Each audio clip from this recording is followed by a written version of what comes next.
اعوذ باللہ من الشیطان اللعین الرجیم بسم اللہ الرحمن الرحیم السلام علیکم ورحمۃ اللہ وبرکاتہ۔ عبداللہ بن سنان امام جعفر صادق علیہ السلام کی خدمت میں حاضر ہوتے ہیں تو امام عبداللہ ابن سنان کو فرماتے ہیں کہ اس وقت تمہارا کیا حال ہوگا کہ جب تم لوگ شبہوں میں مبتلا ہو جاؤ گے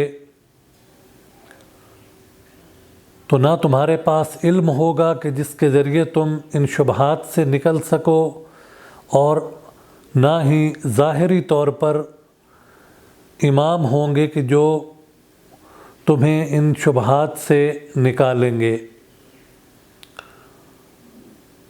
تو پھر امام فرماتے ہیں کہ لا ینجو منہا الا من دعا بدعاء الغریق، تو اس وقت کوئی شخص بھی ان شبہوں کا مقابلہ نہیں کر سکے گا مگر یہ کہ جو شخص دعائے غریق کی سب سے زیادہ تلاوت کرے گا۔ تو عبداللہ ابن سنان کہتے ہیں وَقُلْتُ كَيْفَ دُعَاءُ الْغَرِيقِ، کہ مولا وہ دعائے غریق کیا ہے، ہم کس طرح وہ دعا مانگیں؟ تو اس وقت امام علیہ السلام نے انہیں یہ دعا تعلیم فرمائی جو دعائے غریق کے نام سے معروف ہے، یعنی غرق ہونے والے انسان کی دعا۔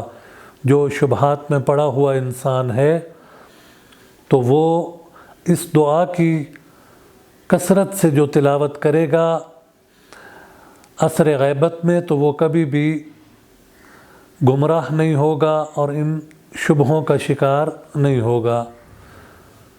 تو امام نے یہ دعا تعلیم فرمائی، یا اللہ یا رحمان یا رحیم، اے اللہ اے رحمان جو اس دنیا میں ہر مؤمن و کافر پر رحم کرتا ہے، یا رحیم اور آخرت میں فقط مؤمنین پر رحم کرے گا۔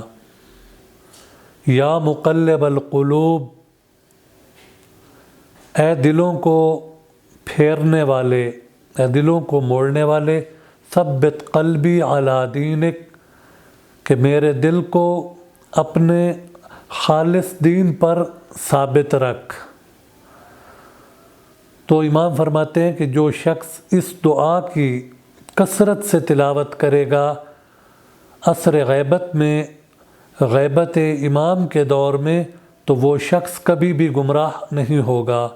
یا اللہ یا رحمان یا رحیم، یا مقلب القلوب ثبت قلبی علی دینک۔ تو پروردگار عالم سے دعا ہے کہ پروردگار عالم ہمیں اس دعا کے صدقے اور اس دعا کی قرأت کے صدقے ہمیں اپنے حقیقی دین پر ثابت قدم رکھے۔ پروردگارہ ہمیں سیرت محمد و آل محمد پر چلنے کی توفیق عطا فرما۔ اللہم صلی علی محمد و آل محمد۔